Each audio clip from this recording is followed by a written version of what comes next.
तीसरी पातशाही श्री गुरु अमरदास जी महाराज की वाणी है। आप बतौर सवाल फरमाते हैं कि दुनिया में ऊंचे भाग्य वाले कौन हैं? क्या शाह, बादशाह, राजा महाराजा?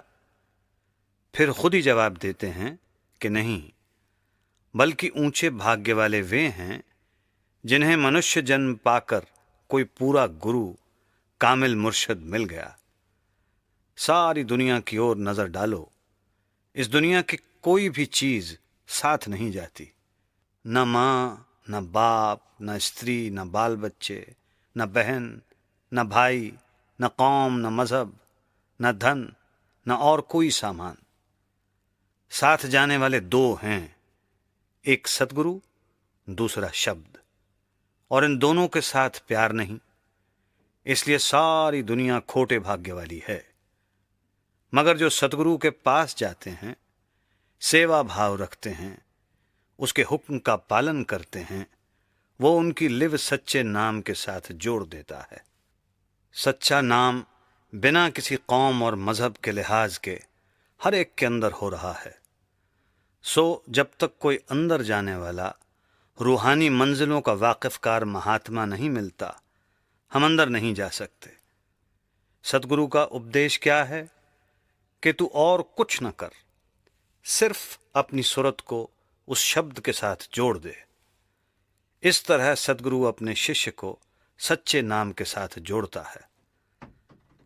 अब सवाल पैदा हुआ कि दुनिया में अनेक मजहब हैं और हर एक मजहब अपने अपने लफ्ज़ों को सच्चा नाम समझे बैठा है। हिंदू ओम ओम को सच्चा नाम कहते हैं, सिख वाहेगुरु वाहेगुरु को सच्चा नाम कहते हैं, मुसलमान अल्लाह अल्लाह को सच्चा नाम कहते हैं, ईसाई गॉड गॉड को सच्चा नाम कहते हैं।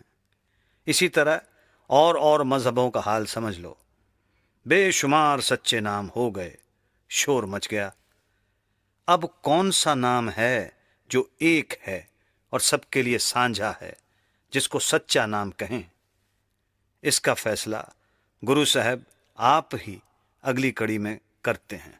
सुनो। कहते हैं, चाहे कोई हिंदू है या मुसलमान, सिख है या ईसाई, यहूदी है या किसी और मजहब का, मोमिन है या काफिर, सच्चा नाम हर एक आदमी के अंदर है। जब इसकी रूह उस सच्चे नाम के साथ जुड़ जाए, उसकी लज्जत ले ले, तो इसका जन्म मरण खत्म हो जाता है और सदा के लिए सुख हो जाता है। वो नाम ना अरबी है, ना फारसी, ना तुर्की, ना अंग्रेजी और ना ही किसी और भाषा में। जब भाषा कोई नहीं तो कोई किताब भी नहीं, न वेद, न शास्त्र, न ग्रंथ, न पोथी, न इंजील, न कुरान और ना ही कोई और ग्रंथ। मगर लोग मन के कहे लगकर लफ्ज़ों को नाम समझे बैठे हैं। नतीजा क्या होता है? जब नाम को जपने से कोई फायदा नहीं होता तो नास्तिक हो जाते हैं, खासकर पढ़े लिखे लोग। मेरा आंखों देखा वृत्तांत है। जब मैं मड़ी पहाड़ पर सब डिविजनल ऑफिसर के रूप में काम करता था, बाबू गज्जा सिंह जी मेरे साथ रहते थे। एक देव समाज का लीडर आया। क्योंकि वे परमात्मा को नहीं मानते, इसलिए उसको वहां ना हिंदू अपने पास रहने देते थे, न मुसलमान रहने देते थे। बड़ा दुखी हुआ। बाबू गज्जा सिंह जी को पता लगा। वे मेरे पास आए और कहा कि एक देव समाजी आया है, उसको लोग रहने नहीं देते। मैंने कहा कि उसको बुला लाओ। वहाँ एक असिस्टेंट मेडिकल अफसर था जो मेस्मरिज्म यानी वशीकरण विद्या के जरिए इलाज करता था। वो देव समाजी उसके पास इलाज करवाने के लिए आया था। सो जब वो मेरे पास आया, मैंने कहा, तुझे क्या चाहिए? कहता है, जी एक कुर्सी, मेज और बरामदा। मैंने कहा, कुछ और भी चाहिए? कहता है, जी नहीं।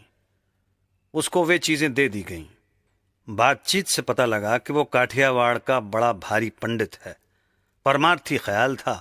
तलाश में निकला, लेकिन परमात्मा नहीं मिला।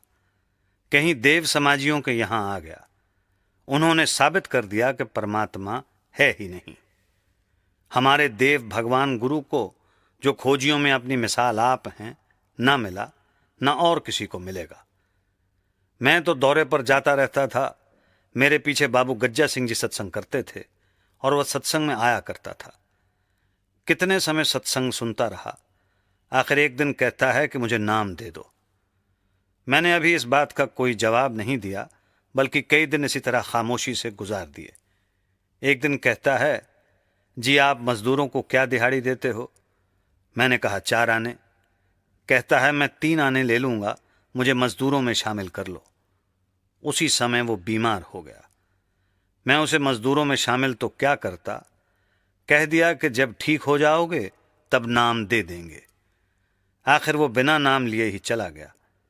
कुछ समय बाद मुझे सोलन से उसकी चिट्ठी आई। लिखता है, मुझे उम्मीद नहीं कि मेरी चिट्ठी पहुंचे। खैर, मैं अब परमात्मा को मानता हूं, पता नहीं कि मेरी संभाल करेगा या नहीं। मैंने लिखा, वो सबके अंदर है, तेरे अंदर भी है और तेरी संभाल भी करेगा। वो सच्चा नाम है। सच्चा नाम लफ्ज नहीं, ना ही वहां किसी मजहब या जबान का लिहाज है। हिंदू होकर अंदर जाओ, मुसलमान होकर जाओ, किसी और मजहब के होकर जाओ, परमेश्वर ने जो नाम अंदर रखा हुआ है सबके लिए एक ही है। उसी की महिमा वेद शास्त्र, ग्रंथ पोथियां और अन्य मजहबी किताबें करती हैं। उसी की महिमा संत महात्मा करते हैं। उसको नाम कह लो, कलमा कह लो, बांगे आसमानी या कलाम इलाही कह लो, मतलब कि उसका कोई भी नाम रख लो। वेद उसको नाद कहते हैं, ऋषि मुनि आकाशवाणी कहते हैं और हम शब्द कहते हैं। वो शांति और सुख देने वाला है, जर्रे जर्रे में मौजूद है। कोई शब्द भेदी गुरु मिल जाए, हम कमाई करके अंदर चढ़ जाएं, बस इतना ही काम है।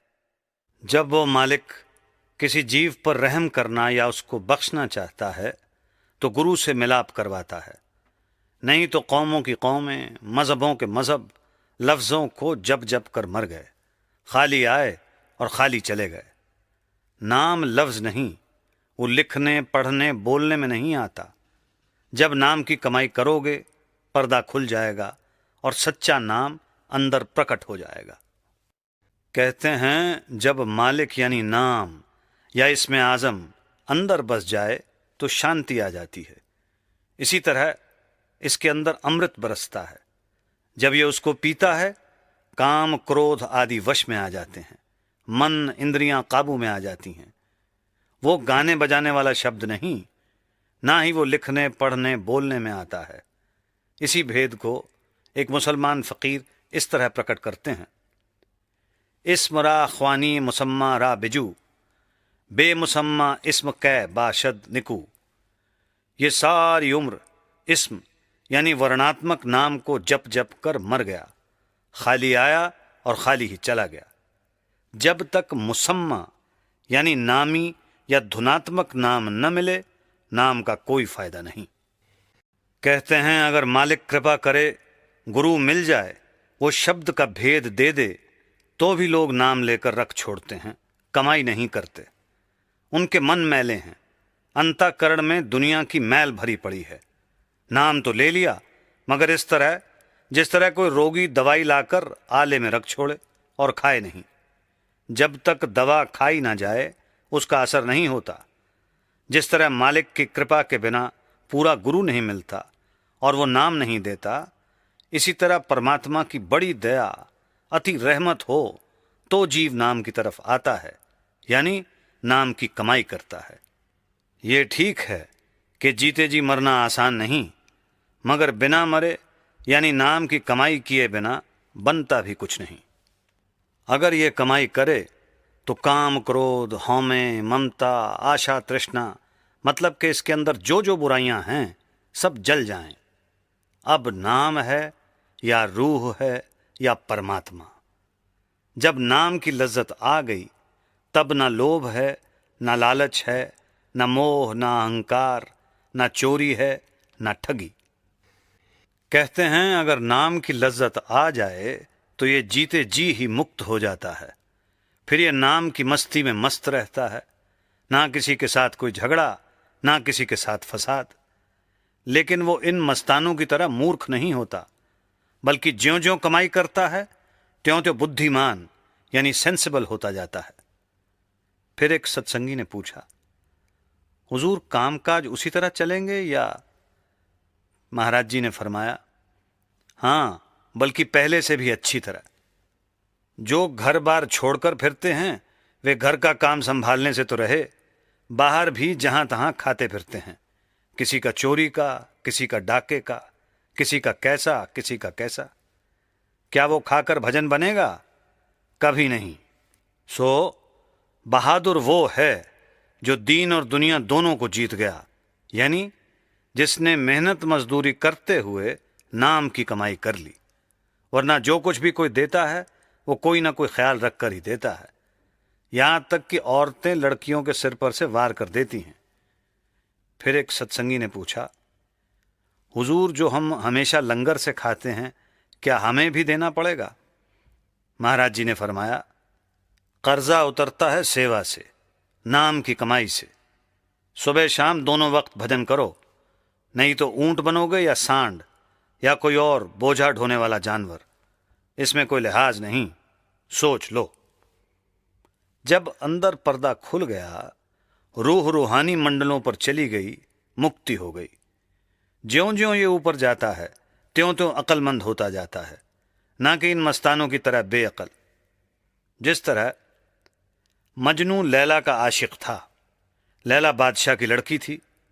लड़की ने बादशाह के जरिए शहर में हुक्म दे रखा था कि मजनू जिस दुकानदार से दूध, मिठाई, कपड़ा, मतलब कि जो चीज मांगे दे दी जाए, कीमत शाही खजाने से अदा की जाएगी। मजनू ने तो शायद ही किसी दिन कोई चीज ली हो, मगर शहर के जो भी मुफ्तखोर मुस्टंडे थे सब इकट्ठे हो गए और मजनू बनकर शहर को लूटने लगे। ये भी मजनू, वो भी मजनू, जिधर देखो मजनू ही मजनू। सारा शहर लूटा गया। लोगों ने बादशाह के पास जाकर शिकायत की कि मजनू एक है या अनेक, यहां तो सैकड़ों ही मजनू बनकर शहर को लूट रहे हैं। बादशाह ने कहा, बहुत अच्छा, लैला से पूछकर इसका इलाज करूंगा। जब लैला से पूछा गया कि मजनू एक हैं या बहुत सारे, उन्होंने तो सारा शहर ही लूट लिया है। लैला समझ गई। बजाय इसके कि कोई जवाब देती, बोली कि इसका इलाज मैं करूंगी। ढिंडोरा पिटवा दिया कि कल लैला छुरी लेकर बाजार में निकलेगी और मजनू का मांस लेगी। सब भाग गए। एक जो असली मजनू था वो रह गया। अब कहते हैं कि ज्यों ज्यों मनुष्य कमाई करेगा, इसे समझ आएगी, प्रेम और प्यार आएगा। सबको प्यार से देखेगा और कहेगा, जो मेरे अंदर है वही सबके अंदर है। तब उसको सब में एक ही दिखाई देता है। इसका नाम एकरंगी यानी मुक्ति है। अब श्री गुरु अमरदास जी कहते हैं कि जब तक रूहानी मंडलों पर जाने वाला कामिल मुर्शद न मिले,